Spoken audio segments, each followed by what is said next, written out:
Assalamualaikum warahmatullahi wabarakatuh. Waalaikumsalam. Ketemu lagi dengan kami di podcast Jali Satu. Tentu dalam suasana yang lebih hangat karena isu yang kami bawa kali ini tentu yang sedang in sekali ya. Ini saya Baru Alam, ini rekan saya Mulia Nasution dan kami sama-sama dari RCTI Redangki. Tapi sekarang kami ada di studio pinggir jalan Jali Satu. Tapi topik tetap tidak tidak jalanan ya, ada wiskong, ada minuman. Oke Bu, ini ada masalah yang banyak Bu kita tadi kan mulai disebutkan. Kita mau bahas apa? Saya bilang masalah ini berbagai masalah. Apalagi hari ini ya, tanggal 14 Juni 2026. Masalah BGN, adanya whistleblower sudah menyisakan banyak rombongan di belakang. Ada 30 katanya yang tidak mau Sony Gunawan jalan sendiri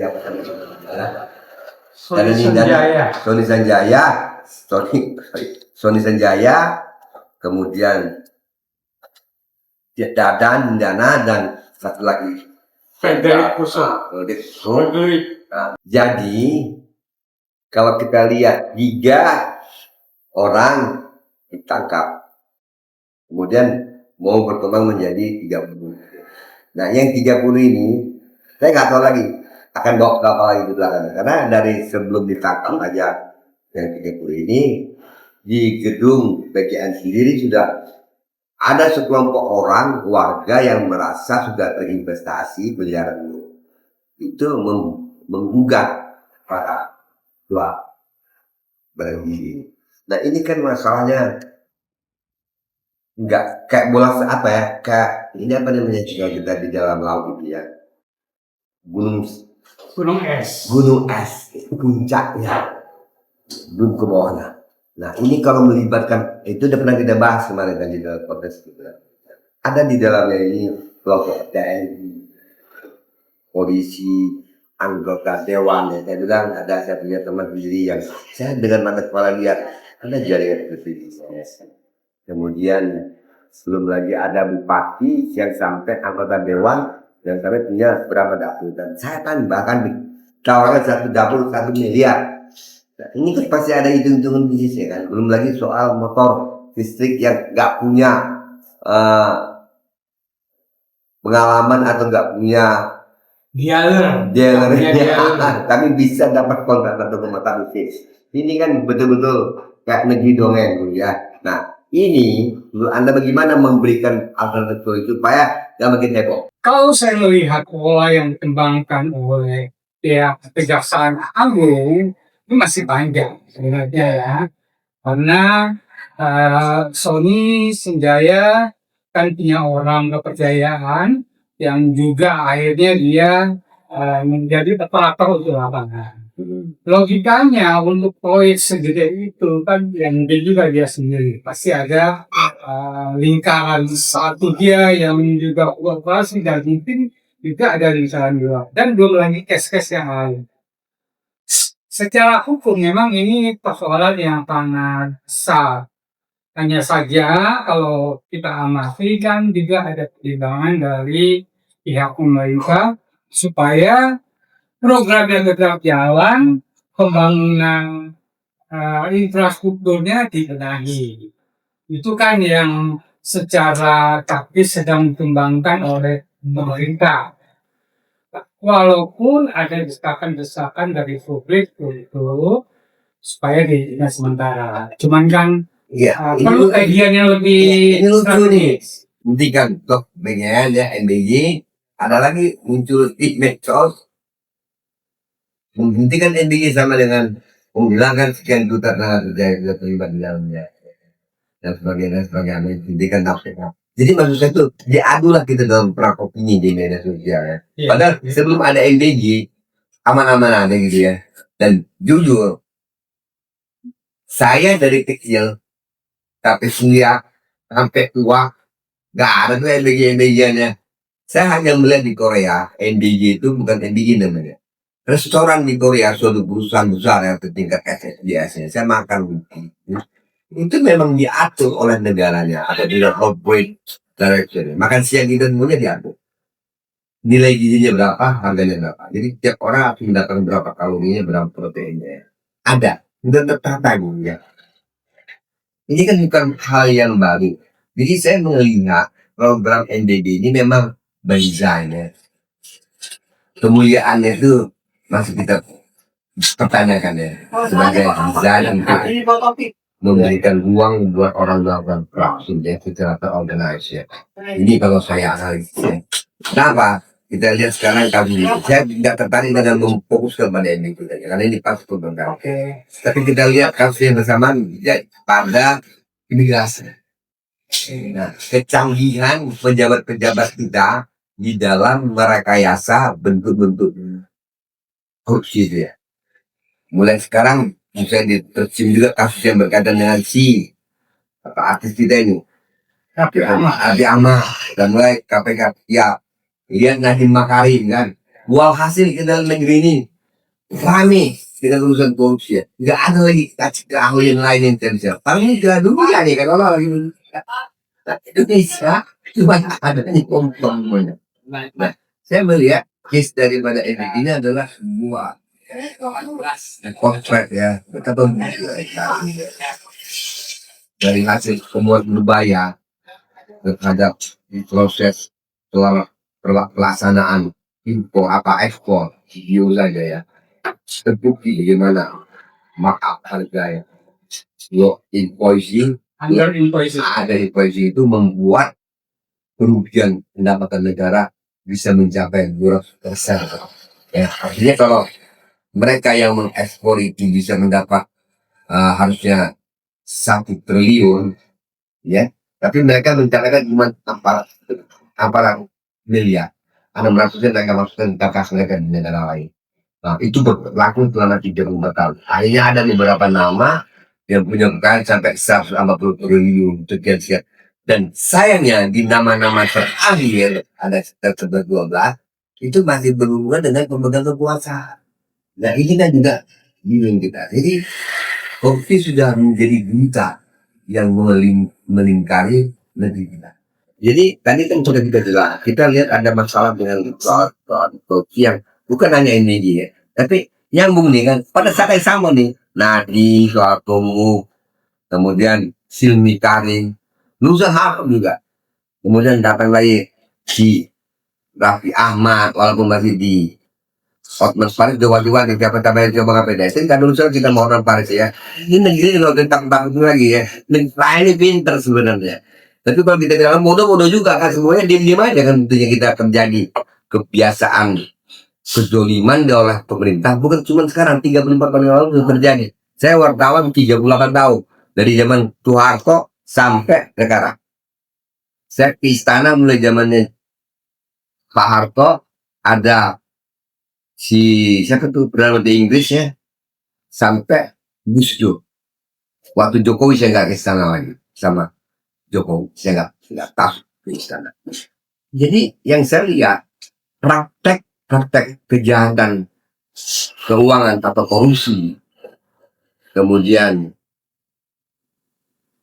berlangsungnya itu nggak baru sekarang modusnya yang berubah pelakunya berubah tapi sama dulu ada namanya HPH ya kan HPH ini berubah menjadi apa namanya sekarang CPO kan konsesi yang diberikan untuk HPH kayu ditebang jadi gelondongan kan mulai dari Maluku ada di situ namanya Barito Pasifik siapa yang tidak tahu namanya Barito Pasifik bosnya yes dulu bosnya tertinggi Bob Hasan Indo yang mengatur kartelnya kan habis itu selesai zaman Orde Baru muncullah CPO kelapa sawit kan ditanamin lah semuanya wilayah pojok khusus esos tanahlah berguguran ide untuk tidak lagi ada kelapa minyak kelapa kena oleh kan yang dibuka nah berjaga sistem loang setelah sekian lama kita baru sadar ternyata itu bagian dari rekayasa untuk mengambil keuntungan lewat tadi yang dia bilang apa invoicing, Under under equity. invoicing. Jadi sengaja direndahkan untuk bisa menutup income mereka disimpan di luar negeri, Cayman Island, di Vietnam, di mana-mana. Jadi ekspornya besar, tapi tetap harganya rendah. Nah ini dibicarakan secara sistematis. Nah, orang-orang ini setelah mendapat uang dari hasil pencucian hanya uang lewat pajak non tax, tax delinquent ya namanya kan, pencurian pajak namanya. Itu uang itu kemudian dia reinvest dalam bentuk lain. Nah, timbulkan BLBI di mana orang melarikan uang yang hampir dibayar kepada nasabah dan bayar tentang Indonesia gara-gara semuanya dolar meningkat. Nanti uang itu balik lagi ke dalam negeri, membeli lagi aset-aset yang tadi dijadikan. Nah, saya bingung bagaimana negara bertahan dalam menghadapi itu pada oligarki. Nah, kalau saya sih melihatnya ada persoalan yang krusial. Krusialnya di mana? Satu, penegakan hukum yang memang tidak ada ketegasan dalam hal melakukan counter attack terhadap penyelewengan itu. Ini kan tidak bisa berdiri sendiri, tapi ada infrastruktur hukum yang juga sudah dirusak sehingga kejahatan-kejahatan itu terjadi setiap era, setiap zaman, setiap kepemimpinan baru dengan modus dan operandi yang berbeda-beda. Gitu loh, Pak. Masalah under imposing seperti yang sekarang diberikan perhatian yang intens oleh pemerintahan saat ini, menurut saya itu adalah persoalan swasta yang melakukan kejahatan-kejahatan itu. Persoalannya, apakah swasta melakukan itu sendiri saja? Kan tidak. Nah, itu kan problem. Artinya apa? Nggak ada yang sendirian. Di dalam era-era yang lalu, pasti juga orang-orang yang berkuasa pada rejim itu juga terlibat. Ada Orde Baru juga ada. Dan ini kemudian teruskan. Jadi yang baru apa sekarang? Kenapa? Yang barunya apa? Yang barunya upaya untuk melakukan switching dari orang yang sebelumnya bebas melakukan ekspor, di mana peran bea cukai juga ada di situ, pihak pajak juga ada di situ. Sekarang dilakukan perubahan melalui satu pintu, perusahaan yang dibentuk oleh pemerintah, PTDSI, dan Karena Sumber Daya Indonesia. Ini kan belum teruji. Ya kan namanya proses, Bang.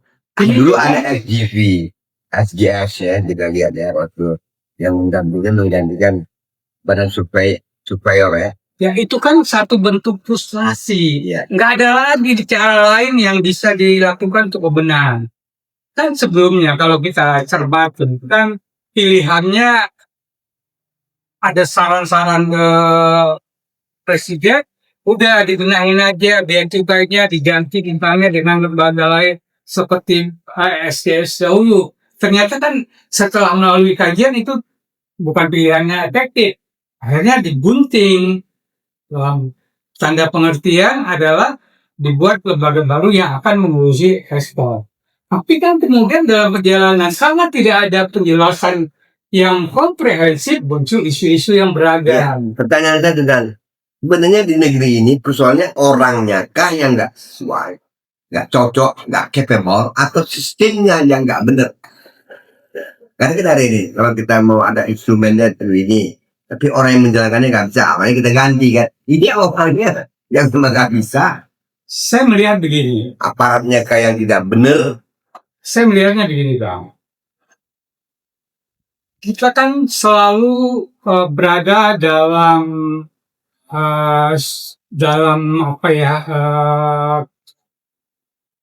komando, perintah.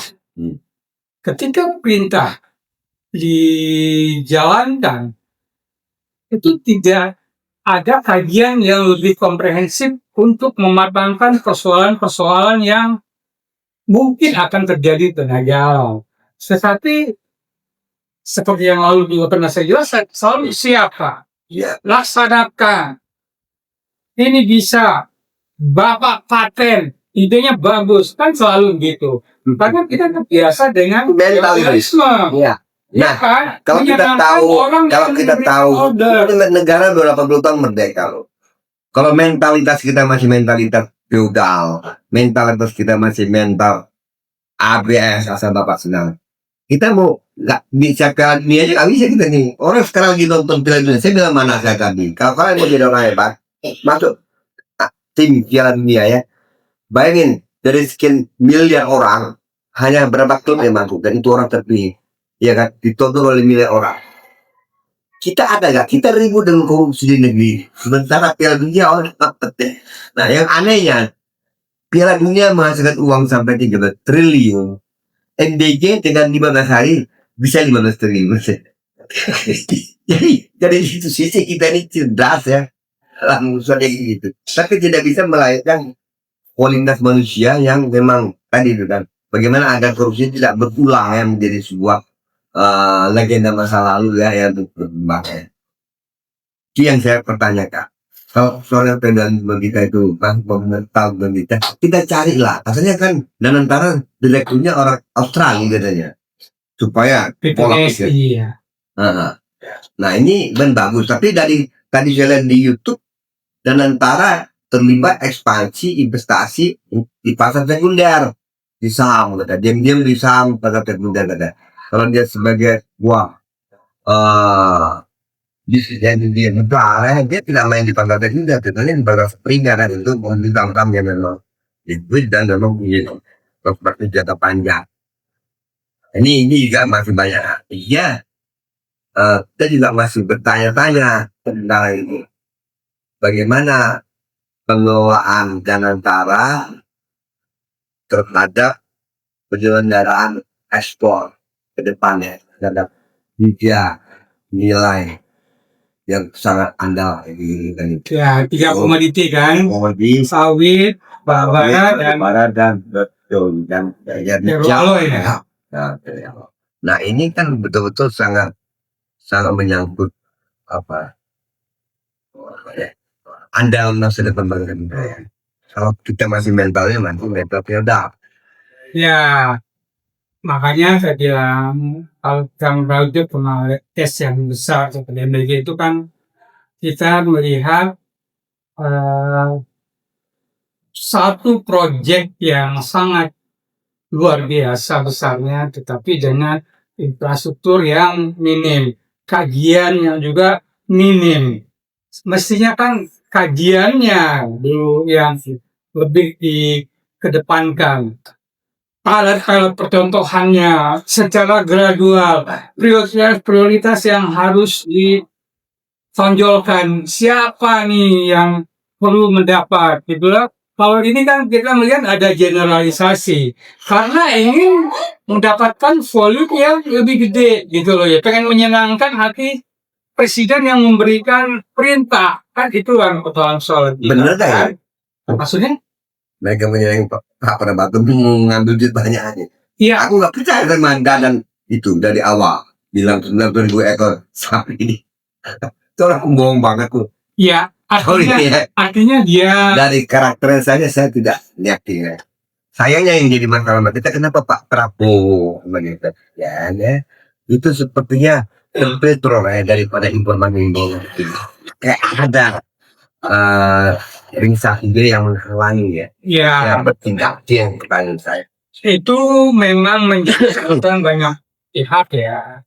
Artinya apa? Mestinya kan Prabowo sebagai presiden kan punya think tank yang juga bebas intervensi dari pihak-pihak yang ingin melakukan satu pengaruh yang efeknya akan buruk gitu ya. Tapi kan kalau kita lihat latar belakangnya kan beliau ini kan terikat dengan rejim yang sebelumnya, di mana beliau juga bagian dari rejim itu. Jokowi maksudnya. Iya. Apa hubungannya sama Jokowi? Bebas dong. Harapan kita begitu, tetapi kan dalam kenyataannya ada kompromi-kompromi. Kita kan secara teori dia bilang lepasin aja nggak ada pengaruh. Tapi kan kekuasaan itu kan terpaksa berbagi-bagi. Ya, Gitu loh. sekarang Artinya apa? Kita letakkan Enggak, saya gimana? bentar dulu. Maksud saya gini loh. Gerindra sebagai sebuah kekuatan politik, dia nggak bisa berdiri sendiri. Dipengaruhi oleh kekuatan politik yang lain. Gitu loh. Ini kan agenda-agenda yang juga harus diakomodir. Gitu loh. Oke. Nah, kepuasaan dia mendapatkan kepuasaan, emangnya Gerindra sendiri yang kerja kan enggak. Kan ada faksi-faksi lain yang juga berperan, yang juga harus dia dengarkan, yang juga harus dipertimbangkan segala macam. Jadi kan itu kan kekuatan-kekuatan yang menurut saya akhirnya berpengaruh terhadap kualitas leadership yang dibangun pada saat ini. Tapi kan ini kita bicara rakyat. Kalau John Fitzgerald Kennedy bilang, ketika loyalitas Anda mulai muncul terhadap once your loyalty ya against ya loyalitas Anda kepada partai itulah seorang negarawan sejati ya. Nah dalam posisi saya menganggap Pak Prabowo itu seorang negarawan sejati, seorang NKRI, seorang juga para Ya. tidak asumsikan begitu. Nah, Harusnya mereka sudah lupakan itu partai-partai yang didengarkan ada rakyat. Karena partai-partai itu tidak akan bisa terbang. Tapi sekarang yang saya lihat rakyat itu paling payah di negeri ini. Ada apa saja rakyat. Bencana di Sumatera rakyat yang paling nggak ada ditangkap sekarang perusahaan-perusahaan yang membuat kayu rusak itu yang membuat bencana. Ya, kan udah izinnya cabut belum? Iya, tapi artinya dipublish saja, diperlihatkan supaya rakyat itu hatinya nggak akan tahu kita gitu kan. Apa nih tujuannya? Apa nih kerja-kerja di lembaga pemerintah, di lembaga presiden ini? Humasnya itu kan. Ada nama Hasan Asri saya lagi jadi bicara atau pehumasan ya. Saya pernah di humas kementerian juga. Pernah mendampingi menteri ya kan. Pernah di zamannya Pak Habibie. Kita bisa memberikan mana yang terbaik ya kepada jabat itu agar dia tidak salah omong kan. Nah ini saya lihat Pak Prabowo itu berulang kali berbicara, tapi saya lihat saya ya bukan Pak Prabowo yang coach ya, tapi orang-orang sekitar itu tak pandai menyusun pidatonya ya. Sorry. Ya. Ada yang nangis-nangis saja katanya juga dekat Prabowo. Tertawan kan. Aku gimana kita mau itu? Ini negeri dongeng apa? Beneran. Mestinya kan presiden sebagai lembaga kan tidak ansih menjadi personalisasi person. Mestinya kan ada sistem yang dibangun sehingga kebijakan-kebijakan apa yang diungkapkan oleh Pak Prabowo itu merupakan hasil kajian yang sangat matang. Kalau melihat faktanya kan Pak Prabowo sering tampil di depan publik dan kemudian melontarkan di luar teks, dan itu juga kadang-kadang luar konteks, dan itu yang menjadi perdebatan publik. Nah, itu kan aku kita bicara apa dan ini kan memang ngobrol marung kan satu ya. Aku tonton berita apa kamu cuma Amram ya. Ada teman kita jadi penasihat dia kan. ya, Menteri Pertanian kan. Amram Sulaiman. Aku yang tunggu, aku dalam nanti aku pikir bahasanya saja tidak nyambung. Bahasa aku itu kalau dulu zaman kita ada Captain America ya, Joran dia aja gitu. Kita ini kan sejati ya. Nah, cara bahasa seorang menteri aja udah menunjukkan gagal komunikasi gitu ya. Mestinya friend kita ada Imam Wahyu di sana ya. Dimentan tuh tolong kasih tahu itu tolong presiden. Jangan pakai kata aku ya. Kita ini saya kira tema paham Anda. Aku itu saya bilang bapak sudah sembuh mati itu kalau kerja begitu aja. Kamu kesana kemari kan memperbaiki apa. Tapi idenya baik. Tapi masih mari kita bersama-sama ya. Ya, komunikasi memang satu problem dasar di pemerintahan saat ini. Ya. Beda dengan Pak Jokowi ya. Pak Jokowi kontroversinya juga banyak. Tapi timnya dapat mengelola isu-isu itu dengan lebih tertib karena ada dominasi terhadap media sosial misalnya. Kalau sekarang ini sih kayaknya mulai agak kekeran, tetapi arahnya sudah mulai diperbaiki. Ya, ini waktu kita terbatas, tapi menarik ini. Saya setuju dengan pendapat Anda. Jadi, sahabat, dimanapun Anda berada, di TikTokers, di medsos, yang di Instagram maupun di YouTube dan Facebook ya. Diskusi kami ini masih panjang sebenarnya kalau kita mau teruskan ya, karena tadi kita belum menutup beberapa nama, tapi ini pasti nggak mungkin. Tapi kami senang, kami sudah mencoba melihat beberapa kondisi yang sangat mendasar ya terhadap presiden ya. Soal mekanismenya kah yang kita hadapi, atau orang-orang Indonesia ini kah yang memang gemar sehingga kita sulit keluar dari jebakan Batman ini ya. Bagaimana oligarki sudah merangkap negeri ini.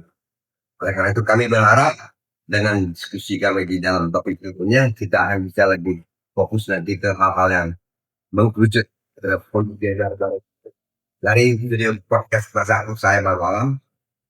Kang Mulia Nasution, ucapkan terima kasih. See you next.